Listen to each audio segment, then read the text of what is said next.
Diablo 4 is a game with a wide variety of skills, which normally allows for some pretty good build diversity and strategy when you're playing a character. The main gameplay loop involves leveling up to unlock more skills, upgrading those skills, and getting better and better gear that augments your skills even further. What if we attempt to circumvent the entire process? What if we create a Diablo character where you only ever use one skill? What if I add to this stupidity and I do it all in hardcore? The rules of this run are simple. I create a fresh, hardcore seasonal character. I only use one basic skill from start to finish. I can put points into other skills, mostly so I can access passive upgrades, but I won't be allowed to use them. Once I unlock Torment, I can no longer move the difficulty any lower than Torment 1, and that's really it. Diablo doesn't have a lot of variables I have to control to make this hard, and the game handles all the hardcore stuff for me. Now let's talk about our goals. This challenge were just me hitting level 60 or completing the story. We could do that in normal difficulty, and it really wouldn't be that interesting. So instead, I'm going to try to push this thing as far as we can. Our goals are as follows. Hit level 60, push Pit to Torment level 1, push Pit to Torment 2, push Pit to Torment 3, and finally push Pit to Torment 4. Personally, I think even pushing the Torment 2 might be a stretch, but what do I know? I've only been playing Diablo 4 for about a month as of the start of recording this video. First up, character creation. I'm going to go with a Necromancer for this challenge. I think Necromancers are cool, and I think they probably are the only character that can accomplish what I'm trying to do, at least as far as my limited knowledge of this game goes. I spend a little time making her look cooler, set her as seasonal and hardcore character, cycle a few random names until we find one I like, and boom, we're officially off to the races. Because I did a little testing in hardcore mode before I started recording this, I start with 3 skill points, which I set into the Reap basic skill. My first priority is going to be getting the skill to 5, and then grabbing the 2 enhancements for it before I do anything else.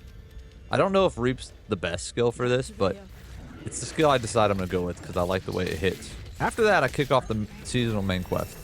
I won't go into this too much other than the initial quest, because it's how we get access to Nightmare Dungeon keys, so my first combat encounters go very nicely, and Reap is looking really strong out the gate. Because I set the difficulty higher than normal, we actually hit level 3 quickly and I max Reap out. Pretty soon after that, we get another level and grab the enhanced Reap. Now every enemy we kill gives us 4 seconds of increased attack speed. I realize I haven't set up my Haragic spell yet, so we do that quickly. I don't have a lot of options for this yet, so I set Celestial Surge, thinking pulling enemies in towards my Reap is a good idea. Other than that, I just set some defensive options. I've only got like 4 to choose from, so it is what it is. The Haragic spell is a crazy power increase at this stage in the game. We'll now be able to drop entire groups of enemies with very little effort every time this thing triggers. Since I'm only using one skill, and it's the one that this thing is mapped to, it's going to be like a machine gun of Haragic spellcraft. At level 5, I take our last upgrade to our base skill. Other than grabbing passive bonuses, there are no other skills we could take that will actually be allowed to activate. So there it is, guys. We've hit the end game. Bad jokes aside, this wouldn't be doable if I didn't have any other tricks up my sleeve, but come on, man. I'm trying to make an entertaining video, so I can't show you all the cards right off the bat. The next section of gameplay consists of me running at groups of enemies and keeping my health up with potions. The main challenge of hardcore really is just staying alive, so we're going to try to do that. For level 6 and 7, I focus on passives that increase my damage. At level 8, I've realized I can set my Book of Dead to not summon anything, which gives me passive bonuses, so I go ahead and take that. My fear heading into our first Haragic strong room is actually the boss. I know I can handle hordes of enemies fairly well. I anticipate the first part of the strong room to be the same as the dungeon before it. Run into groups of enemies, hold A, and use potions to heal. My worry is that Agony one-shots us or something. I know this can be a difficult fight for a low-level character. At least when I started my Sorcerer about a month ago, I had trouble with this fight. Surprisingly to me, we don't actually struggle that much here. We get a lucky Haragic spell hit on her early and do a really good job of taking her out. With that out of the way, we get a pretty good inventory upgrade out of the whole thing, and now we can do Nightmare Dungeons as we please, which was actually my plan for hitting level 60 anyway. We talked to the lady in Saragar and hit level 9 for finishing that initial quest. For our level 9 skill, we take Spiked Armor, which increases our defense, but also gives us Thorn, so it's a little bit more passive damage. Looking at our dungeon keys, we already have an escalation key, but we'll save those for a little bit later. We load up our next Nightmare Dungeon and begin the grind. The Nightmare Dungeon goes about the same as the first one. We get to the strong room pretty quickly, handle it in the same fashion as before. Walk forward, hold A.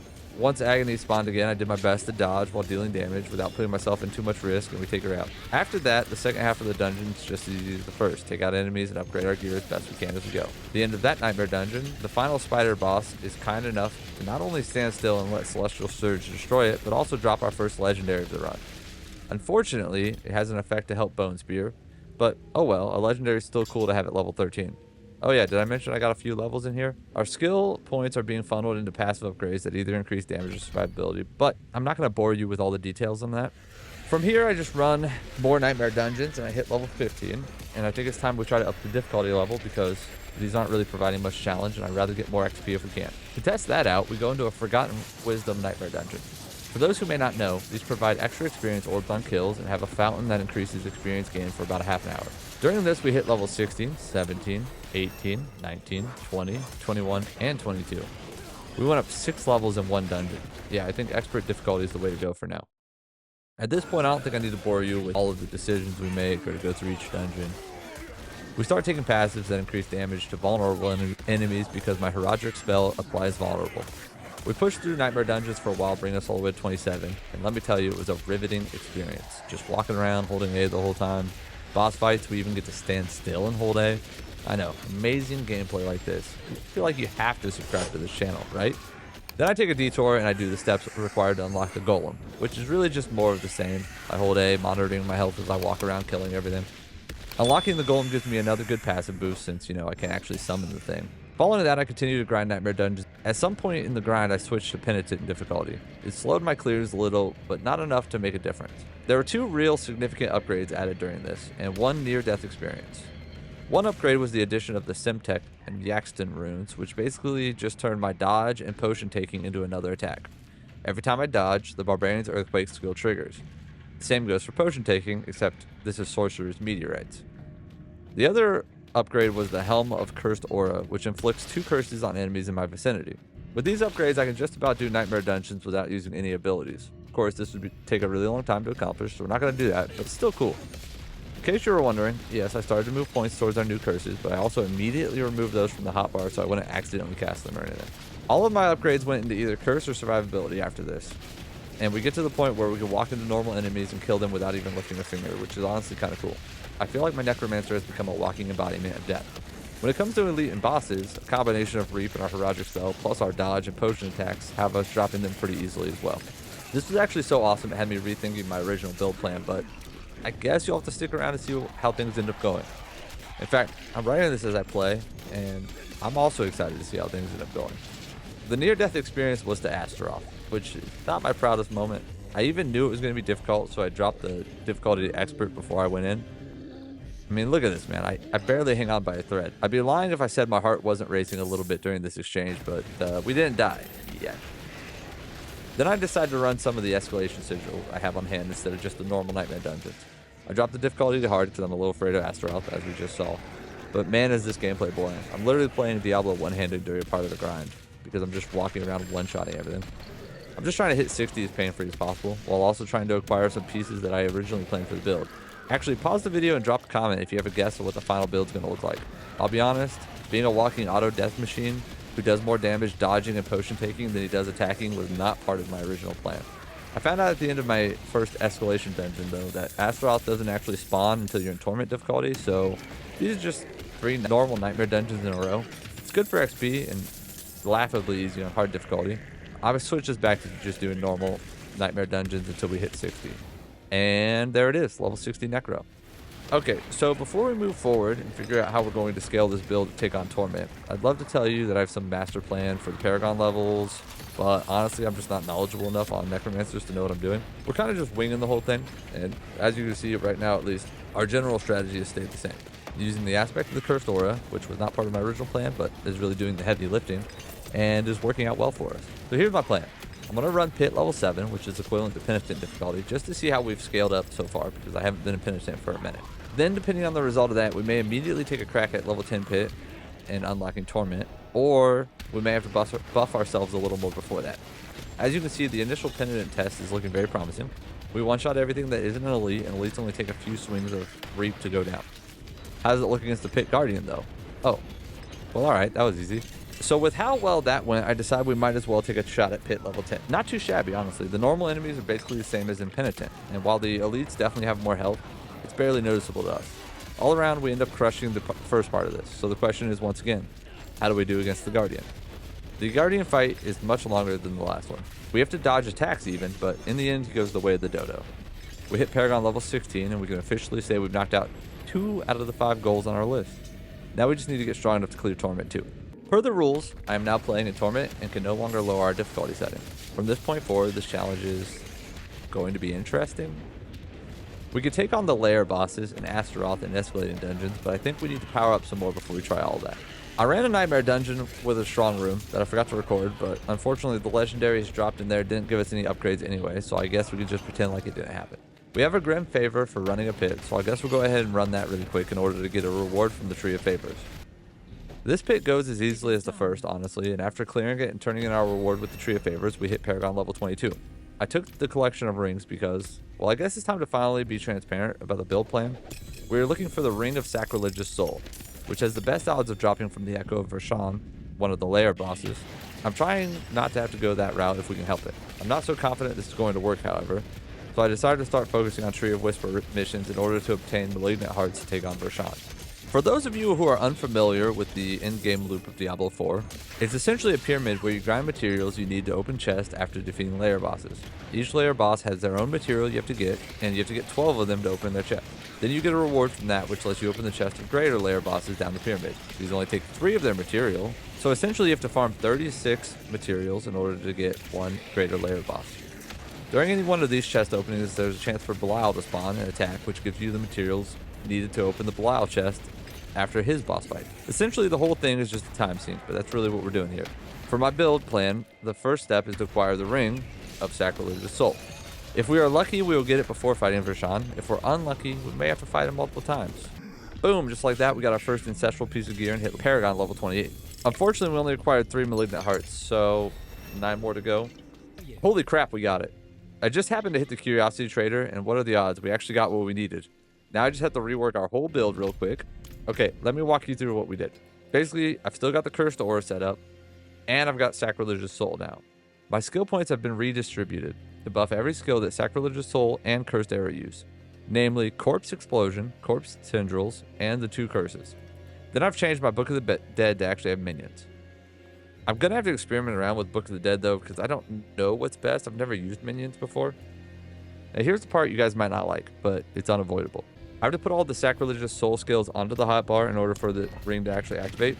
I won't press any button in combat except for our Reap ability, and that's just holding A, so it's pretty easy not to cheat, but I do have to have them on the hotbar. Now, in order to test if this build's actually good, we're going to go ahead and do a Torment level pit again. This doesn't go as well as I hope.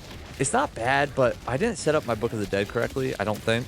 It's like we're spec towards surviving, but we don't have a lot of damage. That being said, we can still comfortably clear pit 10, so I'm not mad at it. Since we're working on farming Tree of Whispers, this pit run actually gets us another reward, and with that we get an ancestral legendary pair of pants that increases our number of summons. This is pretty good since we're transitioning the build in that direction. So I put the new pants on, I try something a little different with the rune setup, and I move our Book of the Dead around. Let's try that pit again. Okay, the second pit test goes better than the first, but we're still nowhere near where I'd like to be. So I'm going to move a few things around again, and then we'll do a third test. Pit test 3 goes better than the last 2. I mean, I'm really judging based off how I feel, but without changing a bunch of aspects and masterworking gear or anything, I'm clearing pit 10 by holding down A and walking around without really having to pop potions or anything. So I feel good about it. You might be wondering, all right, cool, you got a bunch of minions, you have an aura of death surrounding you. What's next? And to that I say, I don't know. It may have seemed like I knew what I was doing at some point in this challenge, and I did have an initial kind of plan, but it only went as far as getting the Ring of Sacrilegious Soul. I've only played Diablo for like a month, like I said, and I only had a plan to be able to hit Torment 1, maybe Torment 2.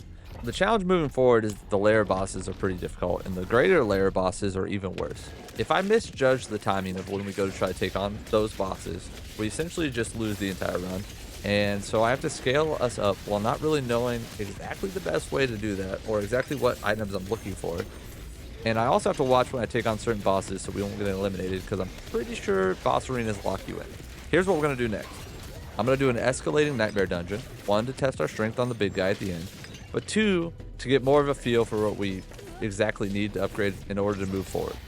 It's likely going to involve tempering and masterworking things related to minion damage or survivability, but I'd like to have everything ancestral before we hit that point, because I don't want to waste a bunch of resources because farming those resources is really time consuming, at least in the ways I know how to do it, and especially on a limited build like this one. All my Diablo 4 experts out there, feel free to let me know how I could have routed this better or built the character better. I'm honestly curious what other people might come up with. I guess as long as nothing exciting or deadly happens, I'll see you guys at Astaroth. I'm not gonna lie to you, I'm terrified of this Astaroth fight right now. I've changed things up a bit and put a little more emphasis on these summons, so hopefully we won't have a problem, but I'm a little bit scared. Damage out the gate isn't looking very good, but our health isn't plummeting either, so that gives me some confidence. It sucks that his mount gets back up if we don't kill him fast enough, and it's kind of annoying, but after a long drawn out fight, we do manage to pull it off. Our damage needs some help, but our survivability is pretty killer. We end up with 5 Ancestral Legendaries by the end of this adventure. I'm not saying we are even close, because I'm sure there are some killer uniques that I'll actually need in order to progress, but it's still cool that we're looking stronger after each dungeon run. To progress further, we'll have to farm for the boss materials I mentioned earlier. I'm not going to make you watch potentially hours of me farming, so I'll catch you back up for the boss fights after what will be a long time for me and a couple seconds for you. We're going to take on Vershawn first. I think this should be fairly easy boss, so I'm not really sweating this one. We got pretty insane survivability, at least for Torment 1. Oh, nice easy win. Not really looking for anything from this guy other than the item to challenge the next boss, so now we'll take a shot at the Beast of Ice, which should be more difficult than Vershawn, but hopefully he's still doable. Fight kicks off well, but this is our first boss with forced immunity phases, and I mess up some positioning pretty badly. In fact, I almost get killed here because of my poor positioning. I do manage to recover though, and after I start focusing on the boss attack pattern, we do a much better job and close this guy out. This does make me even more nervous for Andariel though, because I was hoping we were basically unkillable, but that's clearly not the case. Then we move over and take on Lord Zur. This guy doesn't have a forced immunity stage, and even though he hits hard, we really don't have a problem with him at all. That takes care of almost all the initial bosses, and also allows us to now farm for greater layer bosses without me having to show you us fighting these guys every time. We're going to focus on Lord Zur and Vershawn because they were a bit easier to take on. After some more farming, we have enough to take on Grigor for the first time, so let's go ahead and check this one out. Grigor doesn't have a forced immunity phase either, which is nice. You just have to pay attention to your positioning, which I do flawlessly on this fight. Grigor goes down without a problem. Farming his material is the same as farming the material for Lord Zur. We just go to Helltide, so I'll probably be focusing those two bosses moving forward. Either way, I'll catch you guys at the greater layer bosses. Okay, I have all the items we need for Andariel, and this is truly make or break for our run. Basically, if we can beat Andariel and get the gear we need, we can progress. Obviously, if we die, we lose.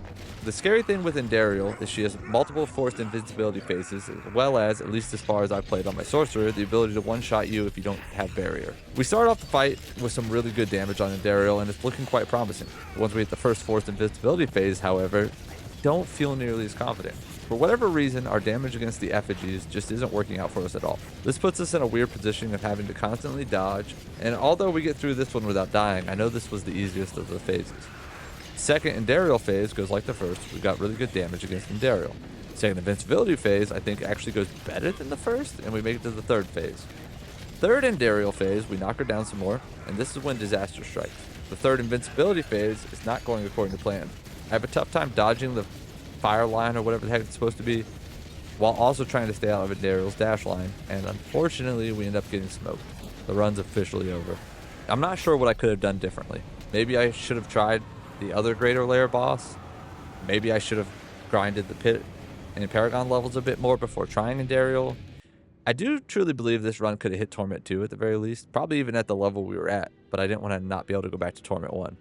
The greater layer bosses only get stronger as you go, and I'm not really confident it could have been pushed much further than that. While we didn't complete all our goals, I do think we made a really good run, and I hope this video was unique and enjoyable. It was interesting to play. If you enjoyed watching the video and want to see more challenge content like this, drop a comment, like the video, and I really appreciate the subscribe. Thanks for watching, and I'll catch you in the next one.